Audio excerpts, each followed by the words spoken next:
The child's hand slipped into mine before I could stop her, small fingers wrapping around my calloused palm with absolute trust. The entire throne room fell silent. 200 Velorian nobles stood frozen mid-whisper, their silver eyes fixed on the unprecedented sight of a human servant being claimed by the Empire's youngest princess. Kira, High Consort Valanda's voice cut through the silence like breaking glass. Release the human immediately. The girl, 4 years old by human reckoning, barely passed her first molting by theirs, only tightened her grip. Her luminescent skin, the pale blue of winter moons, flickered with the stubborn defiance only children possess. I should have pulled away. Protocol demanded it. Survival demanded it. A human environmental consultant had no business touching royalty, let alone being touched by one. But something in those wide silver eyes, something desperate and searching, kept my hand exactly where it was. It's all right, I said softly, kneeling to her level despite the gasps rippling through the assembly. I'm not going anywhere. You smell like the gardens, Kira whispered, her voice carrying in the acoustically perfect chamber. Like soil and growing things. Father smelled like cold metal. The mention of the late emperor sent a visible ripple through the court. Grand Duke Torvian, his scales a darker blue than his niece's, stepped forward with barely contained fury. This is an outrage. The human forgets his place. The human, Empress Selara, finally spoke, descending from her obsidian throne, did nothing but stand still while my daughter chose to hold his hand. I looked up at her then, truly looked, and felt the weight of what I was seeing. The Empress of the Velorian Dominion was tall, nearly 7 feet, with features that human artists would have called impossibly elegant. But it wasn't her beauty that struck me. It was the exhaustion. The kind that settles into bones and refuses to leave. The kind I recognized from my own reflection in the months after the accident. Your radiance, I said. I apologize for any, don't. The word was soft, but absolute. You're the first person she's touched voluntarily in 6 months, since her father's assassination. The court erupted in murmurs. Such private information, spoken publicly, about the reclusive young princess who had stopped speaking for 3 months after watching her father die. Kira tugged at my hand, pulling me closer. Her silver eyes, so like her mother's but unclouded by politics and pain, studied my face with unnerving intensity. You have sad eyes too, she said. Who did you lose? The question hit like a physical blow. Somewhere in the back of my mind, I registered that I should deflect, should remember my station, should do anything except answer honestly in front of 200 hostile nobles. My daughter, I heard myself say. She was about your age. What was her name? Lily. Kira nodded solemnly, as if this exchange had confirmed something important. Then she turned to her mother, her small face set with determination that seemed far too old for her years. I want him to stay. He understands. Kira, you cannot simply... The alien girl asked me, will you be my new dad?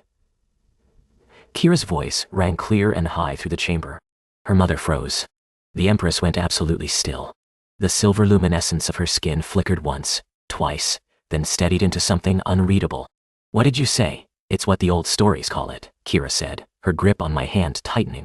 When someone broken finds someone else who's broken, and they choose to fix each other. Teacher Mareth told me about it before father sent her away. That's not, Grand Duke Torvian started. That's exactly what it is, Kira interrupted, showing the steel that would one day make her formidable. I'm asking him, not the court, not the council, him. Every eye turned to me. A human. A consultant brought in to help terraform agricultural zones. A man whose entire life had collapsed 18 months ago, when a drunk driver took everything that mattered.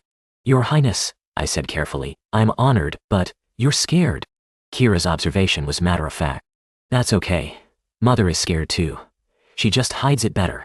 The Empress's sharp intake of breath was audible. Perhaps, Selara said slowly, each word measured. We should continue this conversation somewhere more private. Marcus Chen, isn't it? The environmental specialist from Earth. Yes, your radiance. You will join us for evening meal. Alone. Grand Duke Torvian stepped forward. Your radiance, protocol demands, protocol. Selara cut him off, her voice carrying centuries of authority. Also demands that we listen when a child of the imperial line speaks a claiming phrase, even inadvertently. Or have you forgotten the laws you're so fond of citing, Uncle? The Grand Duke's scales flushed darker, but he retreated. I rose slowly, Kira's hand still clasped in mine. The little princess looked up at me with something I hadn't seen in a child's eyes since Lily. Hope. You'll come? She asked. I should have said no. Every rational thought screamed that this was dangerous, that I was being pulled into currents far beyond my depth, that attachment only led to loss. But Lily had taught me something in her short 5 years. She'd taught me that sometimes the bravest thing isn't protecting yourself from pain. It's opening yourself to it again. "I'll come," I said. The Empress watched our exchange with an expression I couldn't read. But just before she turned away, I caught something in her silver eyes that looked almost like desperate hope. The private dining chamber was smaller than I expected, intimate even. A round table of dark wood sat beneath a crystalline dome that revealed the swirling nebula of Velorian Prime's night sky. 2 chairs had been set initially, but Kira had insisted on a third being placed between them. "She's never done this," Selara said quietly, as servants arranged the final settings. She's always been reserved, even before." She stopped, the sentence too heavy to finish. "Grief changes children," I said. "It changed me, and I was 34. The Empress studied me with that unsettling Velorian focus, eyes that seemed to see through skin and bone to whatever lay beneath. The council has already begun drafting formal protests. A human at a private imperial meal. My uncle is calling it an insult to Torin's memory. Emperor Torin, my husband." The word carried no warmth. Our marriage was arranged when I was barely older than Kira is now. Political necessity. He was not unkind, but we were partners in duty. Nothing more. I wasn't sure why she was telling me this. Wasn't sure why I was still here at all. But before I could respond, the door slid open, and Kira bounded in, her silver hair still damp from bathing. "You came." She ran to me, stopping just short of collision, suddenly uncertain. "I wasn't sure you would. I said I would. Adults say things they don't mean." She looked at her mother. "Father said he'd be home for my naming day. He wasn't. He was delayed by the trade summit on Kethfor," Selara said softly. "He didn't choose. He always chose other things." Kira's voice held no accusation, only observation. "He was good at being emperor, not good at being father." The silence that followed was heavy with unspoken truths. Selara looked away, her composed mask cracking just slightly. "We should eat," she finally said. The meal itself was unlike anything I'd experienced. Velorian cuisine involved multiple courses of increasingly complex flavors, each meant to stimulate different emotional responses. Kira explained each dish with the seriousness of a scholar. "This one makes you feel brave," she said, pointing at a shimmering soup. "And this one makes you feel safe. Mother always orders the safe one when she's worried, Kira." A warning in Selara's tone. "It's true. And you ordered 2 of them tonight." I couldn't help the small smile that tugged at my lips. The Empress caught it, and, for just a moment, something softened in her expression. She has always been too observant for her own good. My daughter was the same. The words came before I could stop them. She once told her grandmother that she was lying about liking her new haircut, because her left eye twitched. Kira giggled, a sound like silver bells that seemed to startle even her. She clamped her hands over her mouth, eyes wide. "I laughed," she whispered. "I haven't laughed since before," Selara finished, her voice thick. She looked at me with something new in her eyes, gratitude mixed with fear. "How are you doing this?" "I'm not doing anything, you are." She rose from her chair, moving to the crystalline dome to stare out at the nebula. The physicians, the counselors, the mind healers, none of them could reach her. She screamed when they tried to touch her. Stopped speaking entirely. "And you, a stranger, a human." She turned. "Why does she trust you?" I thought about it, really thought. And the answer, when it came, was simpler than I expected. Because I'm not trying to fix her. I'm not trying to help her process or move through stages or achieve healing milestones. I looked at Kira, who was watching me with solemn attention. I just see her. A kid who lost someone she loved and doesn't know what to do with all that sadness. "You see her because you know," Kira said. "You're still sad about Lily." "I'll always be sad about Lily." "That's okay. Being sad means I loved her. And love doesn't stop just because someone's gone." The Empress made a sound, small, involuntary. When I looked at her, I saw something I hadn't expected.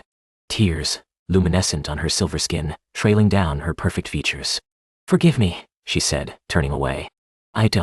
This isn't." "Mother never cries," Kira whispered. "Not even at the funeral. Everyone said she was too cold, but I knew she was just holding it in. Keeping it all inside so she could be strong for the Empire."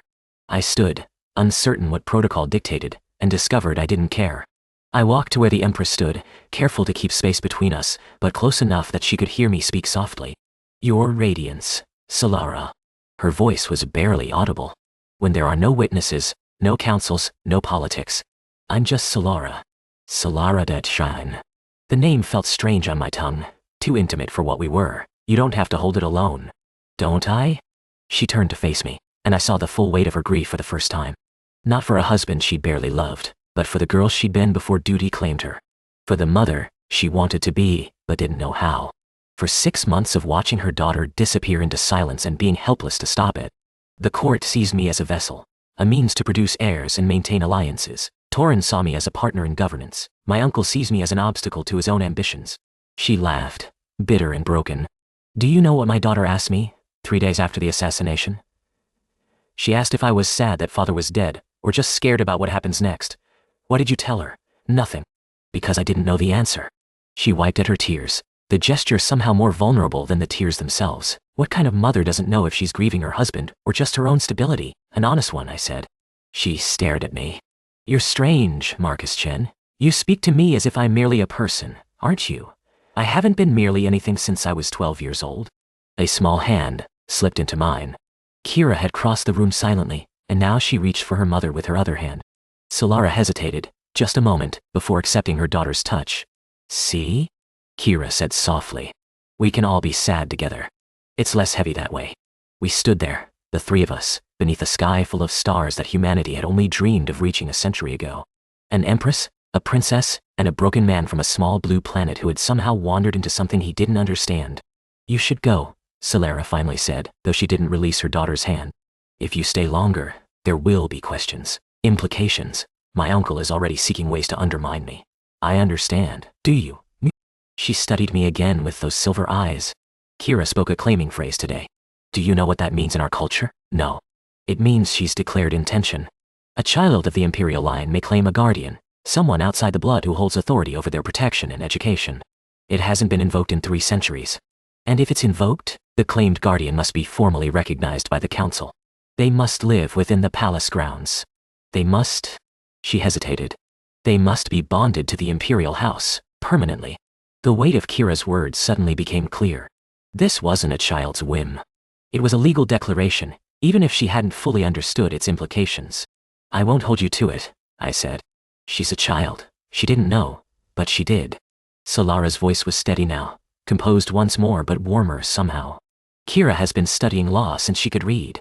She knows exactly what she said. I looked down at the little princess, who met my gaze without flinching. You knew, I knew. Why? Because mother needs someone who sees her.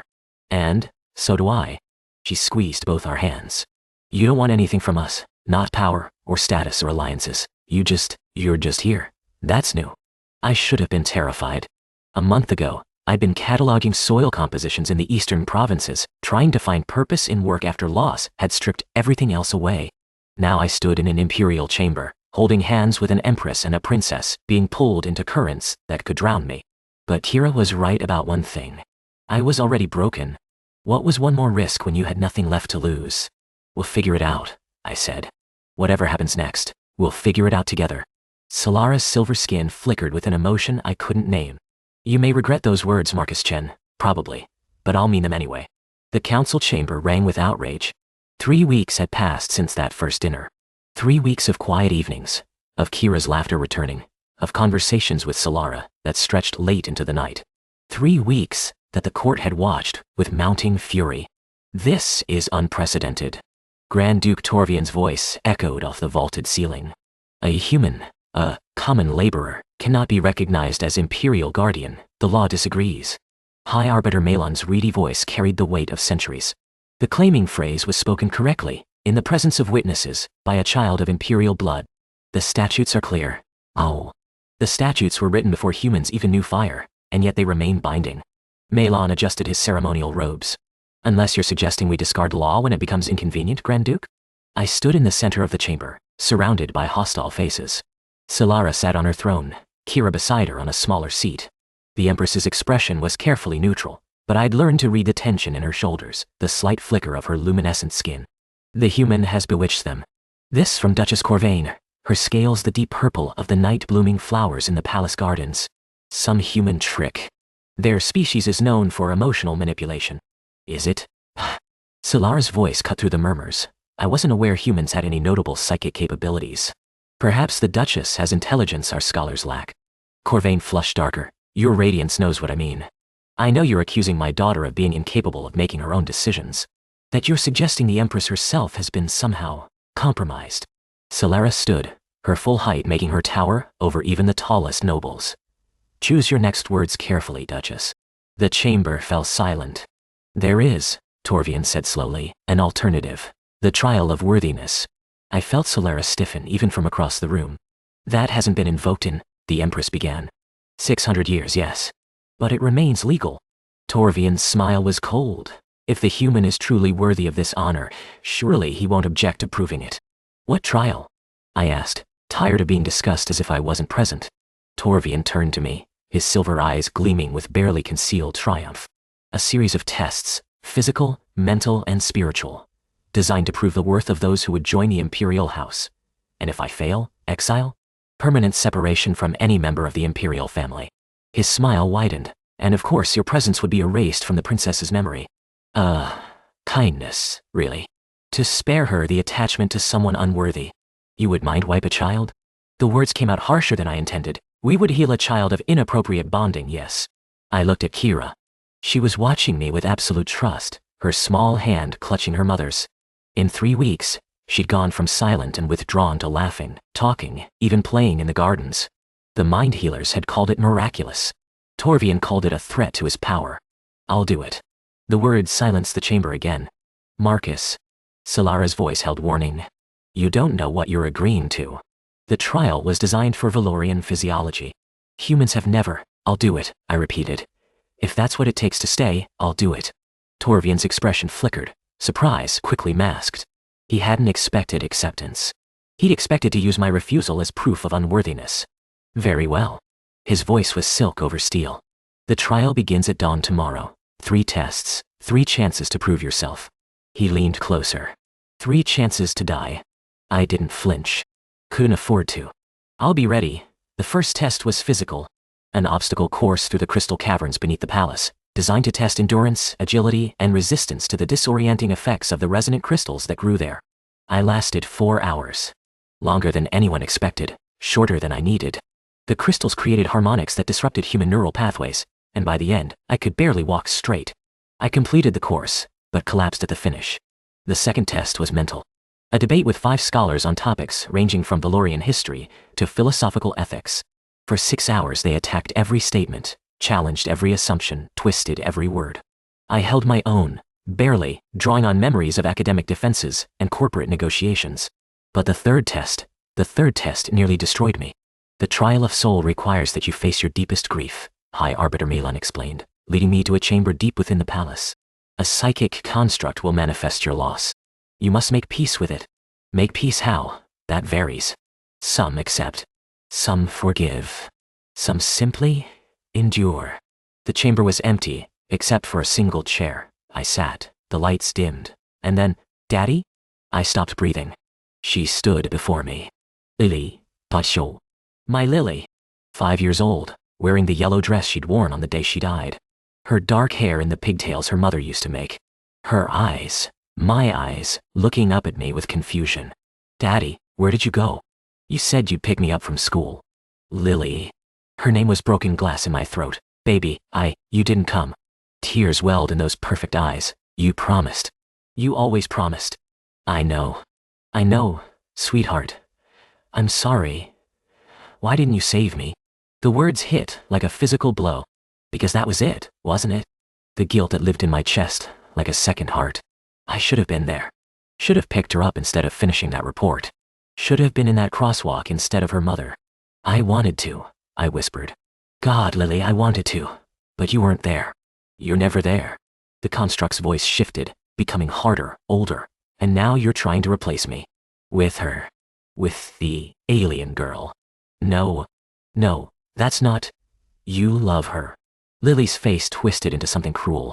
You love her because she's not dead, because she can laugh and grow and be all the things I can't be anymore. I'll always love you. Then why are you letting her call you Daddy?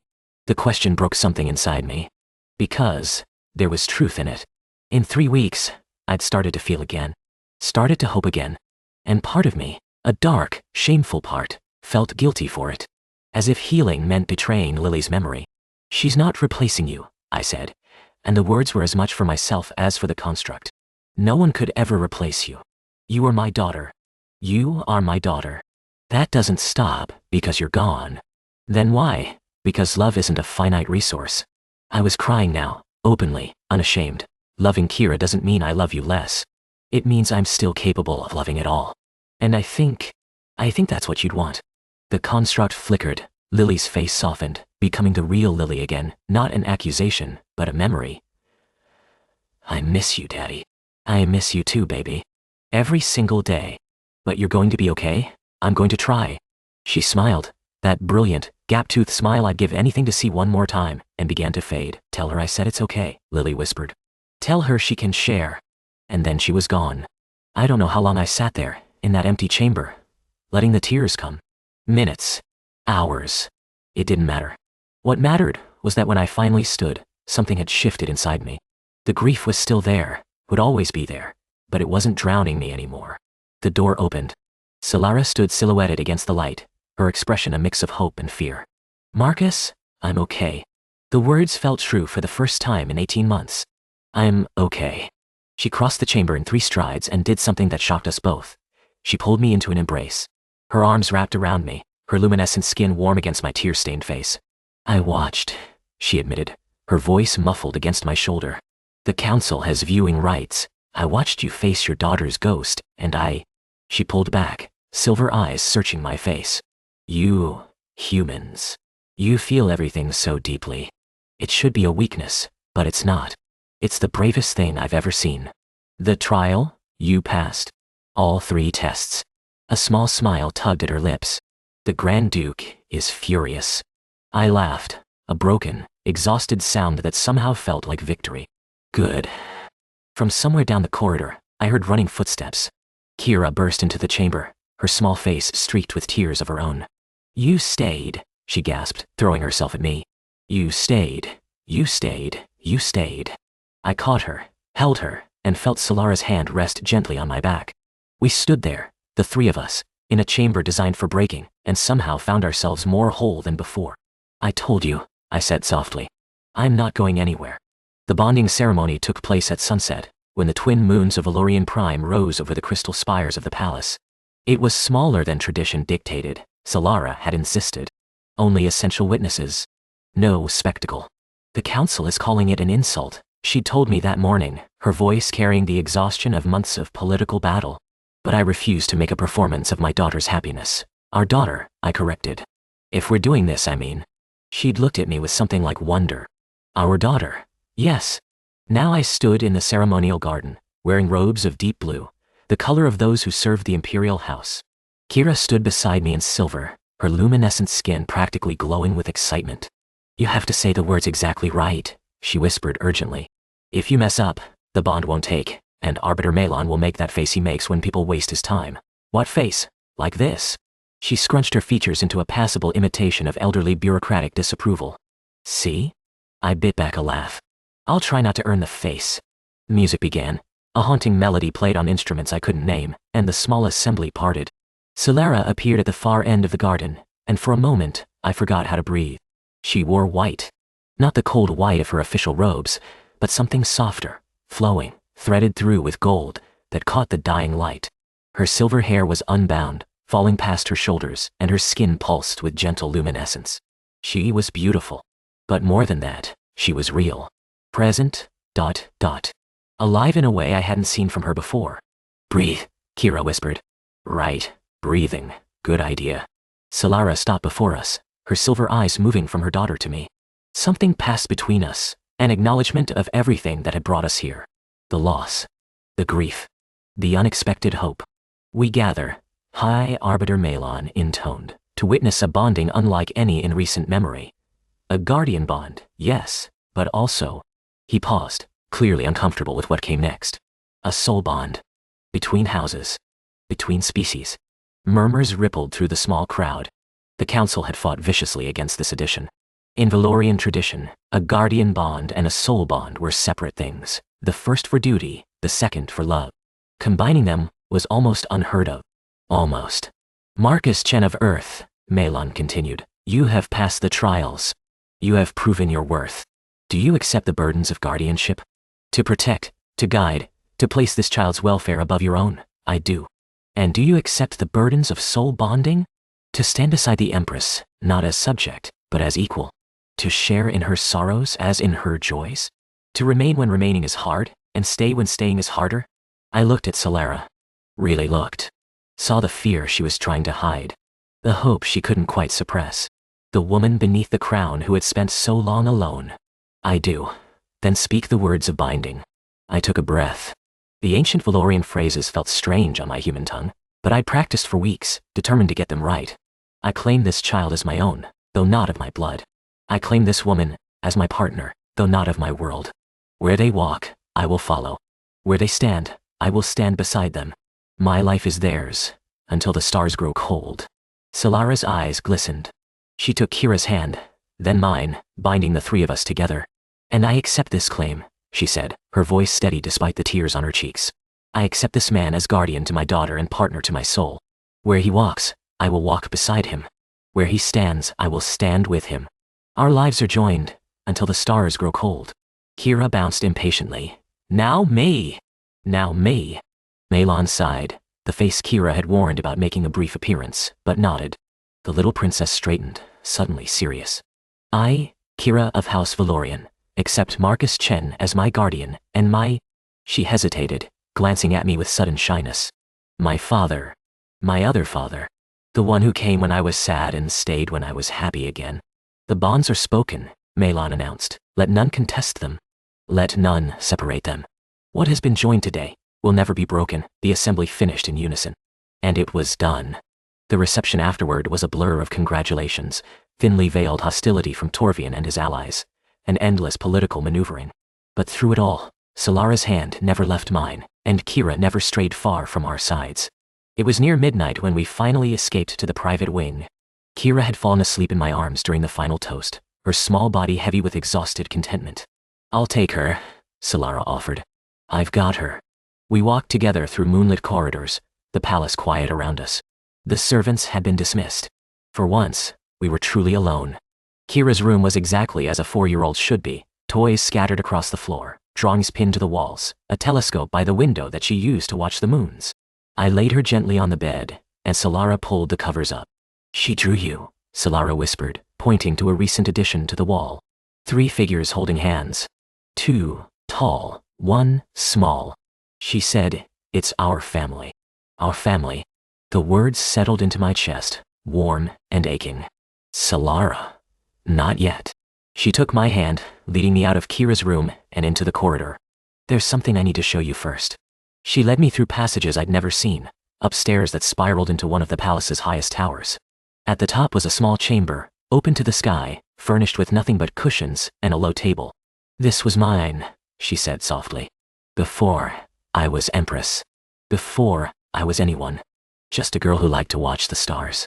We sat together, shoulders almost touching, looking up at the vast canvas of the night sky. The nebula swirled in colors human eyes had never evolved to see. 2 moons hung low on the horizon, their light painting everything silver. I was so afraid, Selara admitted. When Kira spoke those words in the throne room, I knew what it meant, what it could mean. And I was terrified. Of me, of hope. She turned to face me. I'd given up, Marcus. On connection. On being seen as anything other than a symbol. And then you appeared, this strange, sad human with kind eyes. And my daughter smiled for the first time in months, and I thought it must be a trick. Some new way the universe had devised to hurt me. I know the feeling. Yes. Her hand found mine in the darkness. I think you do. We sat in silence for a while, letting the night breathe around us. When Selara spoke again, her voice was barely above a whisper. In the trial, when you faced your daughter's ghost, you told her that love isn't finite. That loving Kira didn't diminish what you felt for Lily. I meant it. I know. She shifted closer, her luminescent skin casting soft light between us. I've been thinking about that. About what it means to love again, after loss. Whether the dead would want us to remain frozen in their memory or... She stopped. Torin and I were never in love. But I mourned him. Anyway. Mourned the possibility of what we might have become, given time. That's still real grief. Is it? She looked at me, vulnerability naked in her silver eyes. Sometimes I feel like a fraud. Grieving a partnership instead of a passion. Missing the emperor more than the man. You're not a fraud. You're honest. That's braver than pretending to feel things you don't. Something shifted in her expression. She leaned closer, and I could feel the warmth of her skin, see the pulse of light beneath it. Marcus, yes, I don't want to pretend anymore, not with you. She kissed me. It was gentle, tentative, a question more than a statement. Her lips were warm, slightly luminescent, tasting of the evening's sweet wine, and something uniquely her. When we parted, she was watching me with an expression I'd never seen, open, unguarded, terrified. Was that acceptable? The formal phrasing made me smile. I don't know how humans. I answered by kissing her back. Properly this time. The way I'd wanted to for weeks but hadn't dared. When we finally separated, both breathing hard, she laughed. A sound I'd never heard from her before. Light, free, almost girlish. I thought I'd forgotten how to do that, she admitted. You're a quick learner. I have an excellent teacher. We stayed in that tower until dawn, talking and kissing and simply existing together. No politics, no protocol. Just two people who had found each other in the wreckage of their separate griefs and decided to build something new. When the first light of sunrise touched the crystal spires, Selara leaned her head against my shoulder with a contented sigh. What happens now? I asked. Now? She smiled, her hand finding mine. Now we make the council miserable for the next several decades by being disgustingly happy together. I can live with that. Good. She turned to kiss my cheek. Because you made a promise, Marcus Chen. Until the stars grow cold, remember? I remember. From somewhere in the palace below, I heard Kira's voice calling for us, excited, demanding breakfast, fully alive in a way she hadn't been 6 months ago.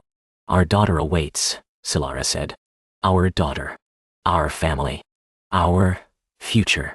I stood and offered my hand to the Empress of the Velorian Dominion.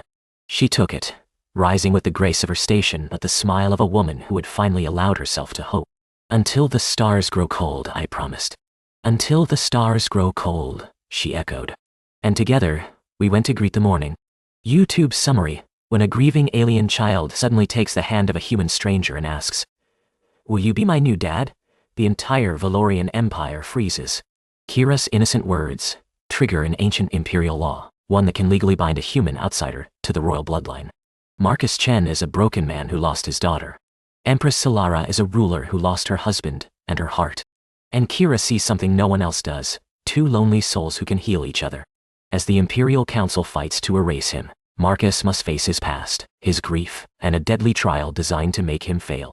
All to protect a child who chose him. This HFI story is about found family, healing after loss, and the power of love that crosses species, politics, and empires. Keywords: HFI, CIIFI story, alien girl, alien princess, alien empress, human father, found family, interspecies family, space empire, galactic politics, emotional CIIFI, alien child, space drama, Sci-Fi romance, humanity fuck. Yeah. Fi audiobook, alien royalty, healing after loss, space fantasy.